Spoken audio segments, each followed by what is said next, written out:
Bonjour à toutes, j'espère que vous allez bien. Alors aujourd'hui on se retrouve pour répondre à la foire aux questions que j'ai lancée sur YouTube et sur Instagram. J'avais fait deux posts en parallèle.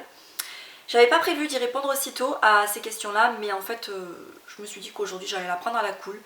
Je me suis calée dans mon canapé et voilà, j'avais pas forcément envie d'aborder les autres sujets que j'ai envie d'aborder. C'est prévu, mais ça viendra du coup prochainement. Donc écoutez, j'ai sélectionné quelques questions. Soyez pas offensés si j'ai pas sélectionné votre question en particulier. Tout simplement, c'est parce que j'ai sans doute déjà répondu dans des précédentes vidéos. Donc n'hésitez pas à aller checker les précédentes foires aux questions, il y aura forcément votre réponse dans ces vidéos-là. On attaque avec la première question. Comment ta fille réagit-elle au fait de moins voir son papa qui est pris avec les travaux? Penses-tu avoir un coup de blues en laissant la chambre que tu as préparée pour la naissance de ta fille? Alors Lana, elle ressent vivement l'absence entre guillemets de son papa, puisque forcément il passe tous ses week-ends à la future maison, et puis là depuis 15 jours il est en congé, et donc forcément il y passe tout son temps pour avancer un maximum, et ce sont mes parents qui la récupèrent tous les soirs à la crèche. Donc elle se plaît énormément avec papy et mamie, il n'y a aucun souci, mais c'est vrai que là ça commence... elle réclame beaucoup maman, papa quand mes parents la récupèrent. Donc voilà, elle languit de retrouver son chez elle tout simplement avec ses jouets, etc. Elle languit de retrouver son papa également le soir. Elle comprend très bien ce qui se passe, on lui explique beaucoup. Moi, tous les week-ends, je l'amène voir papa à la maison. Après la sieste, on va prendre le goûter avec papa. On lui montre sa chambre, elle voit papa faire les travaux. Donc voilà, elle comprend très très bien qu'il y a la nouvelle maison et que c'est papa qui construit la nouvelle maison. Donc bon, ça passe, on lui explique, mais ouais, c'est vrai qu'elle ressent qu'il est moins présent, quoi, forcément. Donc il y a des moments où c'est un petit peu compliqué, il y a des moments où elle nous en fait pas mal baver, mais ça j'y reviendrai tout à l'heure dans une prochaine question. Concernant le coup de blues potentiel quand on va laisser cette maison là, donc c'est pas tant laisser la chambre de Lana, c'est laisser la maison en général, parce que c'est une maison à laquelle je suis très attachée. C'est pareil, on a tout refait dans cette maison là, c'était pas du tout comme ça avant d'aménager ici. Tout a été refait, on l'a refait à notre goût. Ça fait combien de temps? Ça fait 7 ans qu'on vit ici, donc voilà, ça fait 9 ans qu'on vit ensemble avec Julien et ça fait 7 ans qu'on vit ici. Donc voilà, quasiment toute notre vie de couple on l'a faite ici, ça a été vraiment réellement notre première maison avec un petit bout de jardin, avec voilà tous les souvenirs d'anniversaire, de réveillon, de... Voilà, il y a beaucoup de souvenirs dans cette maison-là. J'ai très hâte de déménager parce que la future maison, c'est notre deuxième bébé, j'ai envie de dire. C'est le projet d'une vie, donc on est super excités, on a vraiment hâte. Mais à la fois, quand j'y réfléchis, j'appréhende quand même de... Voilà, le jour où on va fermer la porte de cette maison-ci et où on va rendre les clés. Vraiment, ça me... Rien que d'en parler, je suis émue parce que vraiment, c'est... Voilà, ça va être compliqué. Je le sais d'avance que ça va être très compliqué, et d'autant plus parce qu'il y a les premiers instants de la vie de Lana ici, donc il y a énormément de souvenirs. On va rester dans le thème de la future maison, donc quand est-ce que le déménagement est prévu? Et nous feras-tu un house tour? Alors le déménagement, on n'a pas de date fixe puisque voilà, on l'avance petit à petit. On a une fourchette, on sait que cet été grand maximum on y sera, on espère y être quelques mois avant, donc je pense qu'au printemps on pourrait éventuellement y être. Je veux pas trop m'avancer parce que c'est vrai qu'on s'était déjà projeté pour Noël, et puis finalement c'était pas ça, bref, voilà, on se projette, mais au final maintenant on essaye de plus trop se projeter parce que pour éviter d'être déçu en fait. Voilà, on préfère pas mettre d'échéance, comme ça au moins on se dit bon on voit l'avancée des travaux. Là c'est vrai on avance très bien, donc on est plus près de la fin que du début. Et puis voilà, ça prend forme, les pièces, etc. Donc cet été grand maximum, j'espère. Concernant le house tour, je sais pas s'il y aura une vidéo dédiée vraiment à ça. Je l'ai jamais fait pour ici, et puis bon au final de toute façon vous voyez forcément un petit peu l'envers du décor à travers les vlogs, etc. Donc voilà, la maison de toute façon vous la verrez forcément. Vas-tu refaire des vidéos sur ta chaîne Christelle Makeup? Alors je suis en pleine réflexion. concernant la chaîne de Crystal Makeup. Elle est en suspens actuellement, donc pour les personnes qui s'abonnent à cette chaîne et qui ne connaissent pas la chaîne Crystal Makeup, donc c'est ma première chaîne dédiée vraiment à la beauté. En fait, c'est avec cette chaîne aussi que j'ai débuté sur YouTube il y a de très nombreuses années maintenant. Et donc j'y suis moins présente parce que j'ai moins de choses à dire, ou alors j'aurais des petits trucs à dire, mais de là à dédier à en faire des vidéos, non. Donc pour tout vous avouer, aujourd'hui j'ai publié un article sur mon blog, je vous mettrai le lien en barre d'infos, si ça vous dit d'aller jeter un petit coup d'œil. Je pense me tourner plus sur le blog pour partager de temps en temps mes petites... voilà, mes petits coups de cœur, parce que j'aime toujours l'univers de la beauté, des cosmétiques, etc. J'ai toujours envie de partager, mais je pense pas avoir suffisamment à dire pour faire des vidéos en ce moment. En fait, ça serait toujours les mêmes vidéos. Je vois pas trop l'intérêt. Donc pour l'instant, Crystal Makeup c'est un petit peu en suspens en fait. Et puis on verra. Voilà, on verra, mais ouais, c'est un petit peu en suspens. Comptes-tu changer radicalement de style de déco dans votre future maison? Alors oui, on va changer pas mal de choses. Alors concernant notre style et nos inspirations, mais forcément c'est plus ou moins ce qu'on voit en ce moment. Quand on a emménagé ici, donc il y a 7 ans maintenant, le style était très... et la mode en général c'était le laqué, sous toutes ses formes, hein, que ce soit le blanc laqué, le noir laqué, le rouge laqué, tout ce que tu voulais. Du moment que c'était laqué, c'était hyper tendance. Donc nous forcément ça nous a plu à l'époque, la cuisine elle est noire laquée. Le laqué clairement je ne peux plus me le piffrer, je n'en peux plus, vraiment je n'en peux plus. Je pense que... Et puis pareil, on était dans cet esprit un petit peu de très moderne, noir, blanc, gris. Voilà, nos goûts ont évolué, on a envie de changer, de partir sur d'autres choses, vraiment complètement à l'opposé. Je pense qu'en vieillissant aussi, forcément, notre style évolue. Et donc, pour vous donner une petite idée, je pense que je vais vous placer quelques photos, ça sera plus simple et ça sera peut-être plus parlant aussi. On va plutôt partir sur une décoration assez chic, romantique. Alors, pour la pièce à vivre, hein, en tout cas.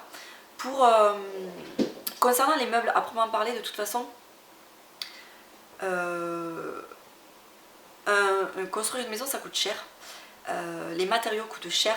Donc moi ce que je souhaiterais c'est que quand on déménage, on ne déménage pas ces meubles-ci, mais qu'on emménage avec des nouveaux meubles et vraiment la déco définitive. Ça sera pas le cas, je pense pas dans les premiers temps hein, forcément. Mais à terme oui on changera petit à petit les meubles de façon à ce que tout soit harmonieux en fait. Voilà, mais l'idée c'est que oui à terme le style soit complètement différent. Je souhaite savoir ton avis sur le fait que dès qu'on a un bébé, en général, les gens demandent à quand un deuxième. Comme si c'était une sorte de logique de faire un deuxième enfant. Alors, c'est vrai que c'est assez marrant. Donc, avant d'avoir un enfant, on dit alors, c'est pour quand le bébé? Et puis dès que vous en avez un, vous n'avez pas sitôt accouché qu'on vous demande c'est pour quand le deuxième.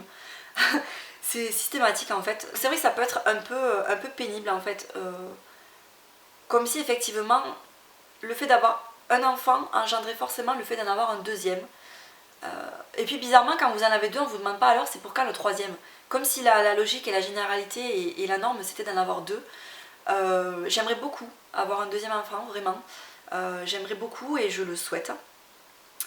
On verra, pour l'instant c'est pas à l'ordre du jour, c'est voilà, chaque chose en son temps. Je pense qu'on a attaqué beaucoup de choses depuis ces 2 dernières années. Depuis que je suis tombée enceinte, en fait, on a, voilà, l'ANA était en cours de route, le projet immobilier était en cours de route, on a fait ça en même temps, donc ça nous a pris beaucoup de temps, beaucoup d'énergie, beaucoup de patience et beaucoup de fatigue et beaucoup de tout ça. On arrive à terme, voilà, dans les prochains mois là.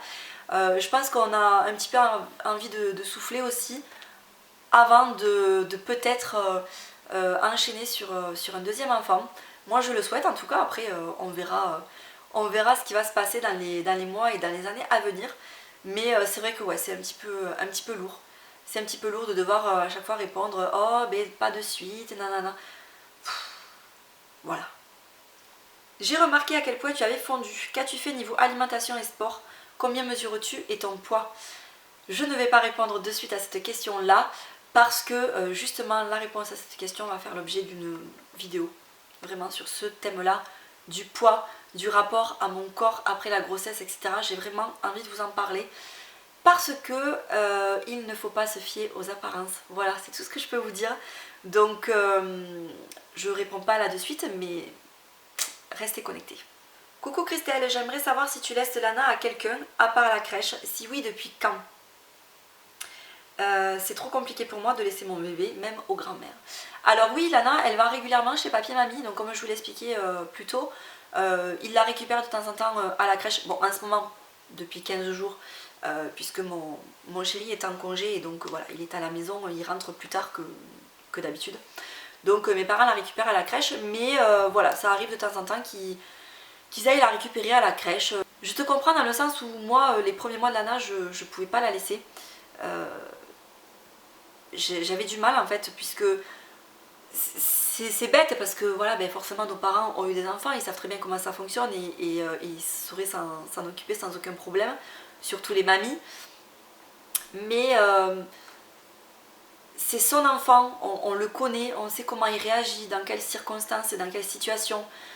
Donc même si les grands-parents savent s'occuper d'un enfant, c'est pas leur enfant, ils l'ont pas au quotidien. C'est beaucoup moins compliqué maintenant parce que voilà, Lana elle est beaucoup plus grande et elle est un peu plus autonome, maintenant ça devient une petite fille quoi.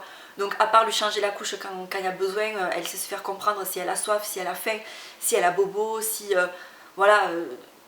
Donc c'est pas pareil, donc j'ai plus du tout de mal maintenant à laisser Lana à mes parents par exemple. Quel est le rapport que tu entretiens entre ta fille et les écrans? Par exemple, tu lui laisses regarder ton téléphone, la télé, l'ordinateur, etc. ou pas du tout? Alors, moi je fais partie de ces gens qui dédramatisent vachement quoi. Enfin, il y en a dès lors qu'ils ont un enfant, ils passent du tout au tout en fait. Ils sont à fond dans le bio, ils sont à fond dans les jouets en bois, ils sont absolument contre tous les écrans. Comme s'ils mettaient leur enfant dans une bulle en fait, et moi je fais pas du tout partie de ces gens là. Lana elle a des jouets en bois, elle a des jouets en plastique, elle a des jouets voilà, de toutes sortes. Je lui laisse pas mon téléphone parce que j'estime qu'un enfant de 2 ans n'a rien à faire avec un téléphone dans les mains. Voilà, c'est pas un jouet, donc si je veux lui donner un jouet, je lui donne un jouet, mais le téléphone c'est pas un jouet. Mais sinon après enfin, je veux dire, ça me pose aucun problème de lui mettre un dessin animé à la télé. Si moi je suis en train de regarder la télé, je vais pas l'éteindre parce qu'elle se réveille de la sieste par exemple. Enfin voilà, je suis assez zen avec ça. Je pense ne pas être dans l'excès ou dans l'abus, mais je vois pas le mal à laisser un enfant devant la télé regarder un dessin animé. Enfin voilà, honnêtement ça me pose aucun problème. Coucou, j'ai une petite fille de 22 mois qui en ce moment est infecte. Rassure-moi, la tienne est-elle aussi dans l'opposition en ce moment ou c'est juste la mienne qui a un mauvais caractère? Alors là aussi, je vais un petit peu survoler la question, je ne vais pas forcément rentrer dans les détails parce que je veux vraiment vous faire une vidéo concernant le caractère de bébé et les situations auxquelles je peux être confrontée.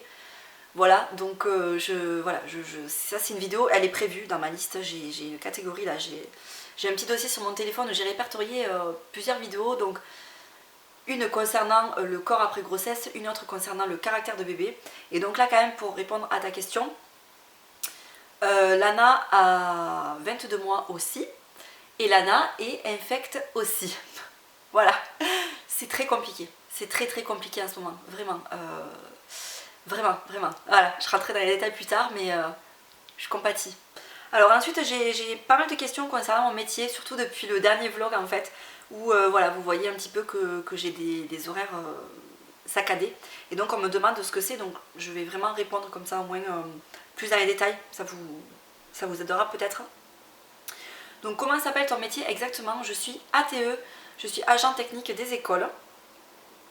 Quel a été ton parcours professionnel pour exercer le métier que tu fais actuellement? Qu'est-ce qui te plaît le plus dans ton métier, etc. etc. Donc concernant, bon je ne vais pas rentrer dans le détail de mon parcours scolaire, professionnel, etc. Parce que voilà, j'ai travaillé dans des milieux qui n'ont absolument rien à voir avec ce que je fais actuellement. Mais l'idée en fait c'est que j'ai passé un CAP petite enfance, c'était en 2009, ouais c'est ça, par correspondance. J'étais au chômage à l'époque. Et donc j'ai passé ce CAP par correspondance avec le CNED, j'avais fait mes stages, tout ça, bon, j'ai obtenu mon CAP et j'ai postulé à la mairie de ma ville pour être embauchée dans les crèches et tout ça. Et à l'époque c'était complètement bouché, il n'y avait pas du tout d'embauche. Donc je suis repartie dans la vente, tout ça, et puis bon, un jour on m'a appelé pour faire de l'animation. Donc c'est comme ça que je suis rentrée dans... C'est comme ça que tout a commencé en fait. Donc j'ai fait de l'animation pendant 2-3 ans. Oui c'est ça, donc ceux qui me suivent depuis cette époque-là, vous savez que j'étais animatrice dans les écoles, dans les centres de loisirs, etc. Et puis j'ai demandé à faire plus d'heures, voilà, je voulais passer à temps plein, je voulais rentrer un salaire plus conséquent. Donc la TE au niveau des horaires, donc moi je suis sur du 7h, 9h, 11h30, 18h30. Donc je commence très tôt, je finis très tard. J'ai une coupure le matin. Donc ça c'est 4 jours par semaine. Le mercredi je ne travaille que 2 heures, de 11h30 à 1h30. En sachant que ici on est encore au nouveau rythme scolaire, à savoir donc la semaine de 4 jours et demi. Mais ça tend à changer, donc en septembre je risque d'avoir des horaires différents, enfin on ne sait pas trop encore où on va, il y a des réunions qui vont avoir lieu pour nous expliquer un petit peu, mais à l'heure actuelle ça se passe comme ça. Donc au niveau de la répartition des tâches, donc la TE elle fait pas mal de petits trucs en fait, on est assez polyvalent. Donc le matin ça va être tout ce qui est accueil des enfants, pointage de ceux qui restent à la cantine. Le midi ça va être sur un temps de garderie, pareil un autre petit temps aussi informatique et pointage, etc.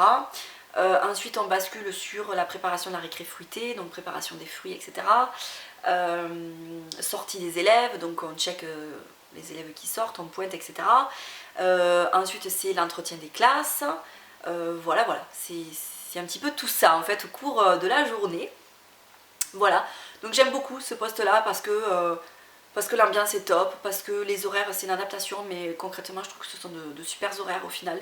On a 4 jours qui sont bien remplis, mais la coupure du matin moi me permet de faire quand même pas mal de trucs, d'entretenir la maison, etc. Donc où je suis seule en plus, donc vraiment je peux avancer soit pour me poser, soit pour avancer dans la maison, etc. Le mercredi je travaille que 2 heures, donc j'ai quasiment un jour de repos en plein milieu de la semaine, plus mon samedi, dimanche. Donc voilà, la répartition, je suis sur du 38 heures semaine, mais la répartition des horaires est vraiment sympa, je trouve. Enfin moi en tout cas ça me correspond, ça me convient totalement.